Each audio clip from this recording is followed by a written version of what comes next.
ओम शांति। हमारे व्यर्थ संकल्प हमें बहुत अच्छी बातें तो भुला देते हैं। जो व्यर्थ संकल्पों में रहते हैं उनका ज्ञान का चिंतन भी हो नहीं पाता, क्योंकि उनकी सारी मन की शक्तियां व्यर्थ चिंतन में बह जाती हैं। बुद्धि का एक एटीट्यूड, बुद्धि की जो टेंडेंसी है जिसमें सद्विवेक भरा है, वो जरा लोप हो जाता है। इसलिए व्यर्थ संकल्पों को हर फील्ड में अपना शत्रु मानते हुए इन पे हमें अंकुश अवश्य लगाना है। आप सब जानते हैं स्टूडेंट्स, अगर व्यर्थ में रहते हैं तो क्या पढ़ाया जा रहा है, टीचर लेक्चरर क्या सुना रहा हो तो उनकी समझ में नहीं आएगा। सुनते हुए भी जैसे अंदर कुछ जा ही नहीं रहा है। यदि आप बिजनेसमैन हैं, आप व्यर्थ में रहते हैं, आपके चारों ओर एक नेगेटिव एनर्जी फैलती रहती है, इसका प्रभाव आपकी ग्राहकी पर पड़ेगा, आपके बिजनेस पर अवश्य पड़ेगा। एक माँ भोजन बना रही है, उसके मन में व्यर्थ संकल्प बहुत चल रहे हैं, तूफान उठ रहा है, उसका भोजन न तो टेस्टी बनेगा, न उसमें वो प्यार भर पाएगी, न अच्छे वाइब्रेशंस भर पाएगी। तो हर मार्ग के लिए व्यर्थ संकल्प बहुत बुरी चीज है। शिव बाबा ने हमें स्वदर्शन चक्रधारी बनाया है। बहुत बड़ा शब्द है ये। शास्त्रों में केवल श्री कृष्ण को सुदर्शन, उन्होंने सुदर्शन कह दिया है, शिव बाबा ने हमें कहा स्वदर्शन चक्रधारी, ऐसा दिखाया है। हम अपना दर्शन करते हैं। इस पूरे चक्र में, सृष्टि चक्र में हम क्या क्या थे, ये दर्शन हमें होने लगता है। इसको स्वदर्शन चक्रधारी होना कहते हैं। लेकिन कई लोग प्रदर्शन चक्र घुमाते रहते हैं, दूसरों का ही चिंतन करते रहते हैं। इसको कहते हैं परचिंतन। देखते भी दूसरों को हैं तो अपने को देखना भूल जाते हैं। सोचते भी दूसरों के बारे में हैं, अपने बारे में सोचना भूल जाते हैं। हमें संकल्प करना है, सुंदर संकल्प करें। जन्म जन्म हम दूसरों को देखते आए, अब अपने को देखने का तीसरा नेत्र स्वयं भगवान ने हमें दिया है। क्यों ना हम अपने को देखें। अपने को ही चेंज करेंगे, दूसरे चेंज हों, ये इंतजार हम क्यों करें। पहले हम करेंगे तो हमें बहुत कुछ प्राप्त हो जाएगा। पर चिंतन तो हम युगों से करते आ रहे हैं, दूसरों का चिंतन, बेकार का चिंतन। अब समय है अपना चिंतन करने का। मुझे अपनी उन्नति कैसे करनी है, मुझे भगवान की सभी आज्ञाओं का पालन कैसे कैसे करना है। अब मैं ईश्वरीय पथ पर आ गया हूँ, भगवान की संतान बन गई हूँ मैं। अब मुझे उसका शो करना है, अपने चरित्र से, अपने जीवन से। हम कह आए हैं कई बार, हमारे सुंदर विचार हमारी पर्सनालिटी को बहुत सुंदर बनाते हैं। हमारे सुंदर विचार समाज में हमारी पहचान बनाते हैं। हमारे सुंदर विचारों की वाइब्रेशन सारे संसार में फैलते हैं। फायदा ही फायदा है। हम क्या देना चाहते हैं संसार को, व्यर्थ या समर्थ, नेगेटिव वाइब्रेशंस या सुख शांति के वाइब्रेशंस तय करें और अवेयर हो जाएं।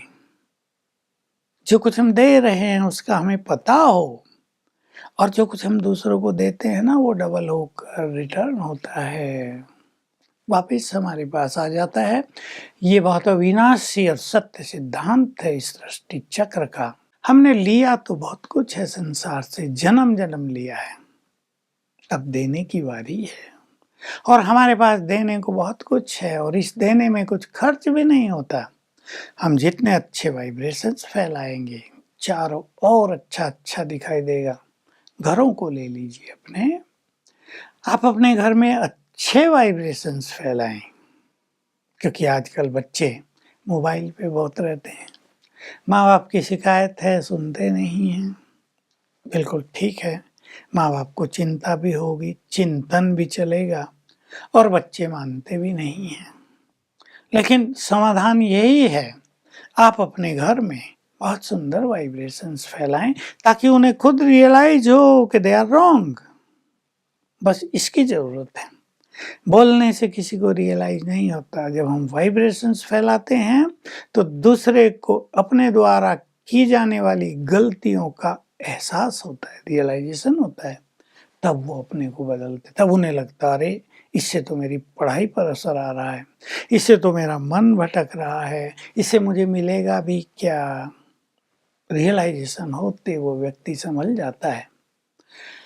तो हम अपने पर एक गहरी दृष्टि डालें। हमारा समय दूसरों को देखने में, दूसरों का चिंतन करने में तो नहीं जा रहा है।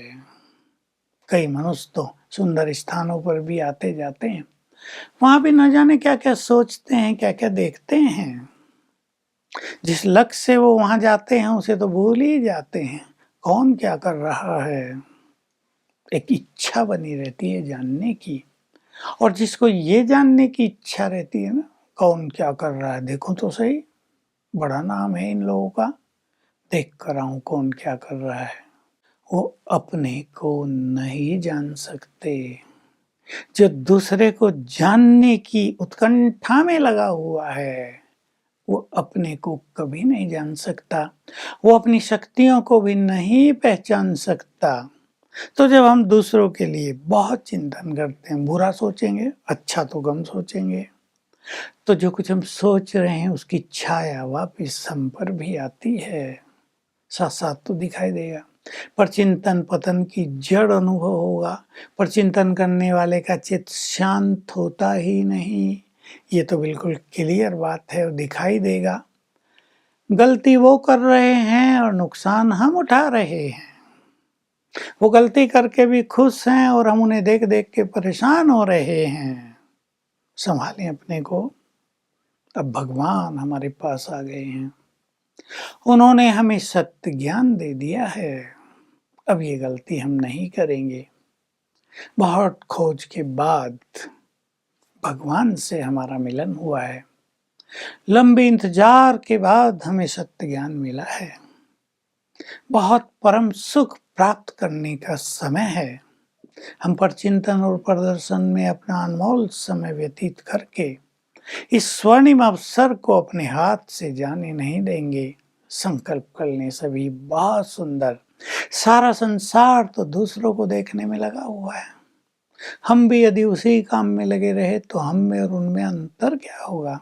हमारी यात्रा अलग है, हमारी मंजिल अलग है, हमारा लक्ष्य अलग है।